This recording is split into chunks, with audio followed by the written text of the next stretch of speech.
பரபரப்பில் தமிழக அரசியல் களம். அதிமுக செங்கோட்டையனுக்கு ஒய் பிரிவு பாதுகாப்பு மத்திய அரசு அதிரடியாக அறிவித்துள்ளது. அதிமுக கட்சியின் முன்னாள் அமைச்சர் செங்கோட்டையன் டெல்லிக்கு சென்ற நிலையில் நிதியமைச்சர் நிர்மலா சீதாராமனை நேரில் சந்தித்தார். இதைத் தொடர்ந்து தற்போது செங்கோட்டையனுக்கு ஒய் பிரிவு பாதுகாப்பு வழங்க மத்திய உள்துறை அமைச்சகம் முடிவு செய்துள்ளதாக தகவல் வெளியாகியுள்ளது. அதாவது தற்போது உளவுத்துறை அறிக்கையின்படி செங்கோட்டையனுக்கு ஒய் பிரிவு பாதுகாப்பு வழங்க மத்திய உள்துறை அமைச்சகம் முடிவு செய்துள்ளதாக கூறப்படுகிறது. ஏற்கனவே உளவுத்துறை அறிக்கையின்படி டிஜிபி சங்கர் ஜிவால் செங்கோட்டையன் வீட்டிற்கு பாதுகாப்பு வழங்க வேண்டும் என்று உத்தரவிட்டதால் துப்பாக்கி ஏந்திய போலீசார் பாதுகாப்பு பணியில் ஈடுபட்டுள்ளார்.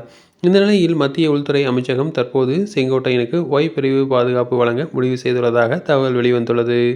மேலும் ஏற்கனவே தமிழக வெற்றிக் கழகத்தின் தலைவர் விஜய்க்கும் ஒய் பிரிவு பாதுகாப்பு கடந்த 14ஆம் தேதி முதல் வழங்கப்பட்டு வருகிறது என்பதும் குறிப்பிடத்தக்கது. இதனால் அதிமுகவில் பரபரப்பு நீடித்துள்ளது. எடப்பாடிக்கும் செங்கோட்டையனுக்கும் நடுவில் பனிப்போர் நிலவி வருவதால் இந்த மத்திய அரசின் நடவடிக்கை மிகுந்த பரபரப்பை கிளப்பியுள்ளது. தொடர்ந்து இதுபோன்ற செய்திகளுக்கு எங்கள் சேனலை சப்ஸ்கிரைப் செய்யவும்.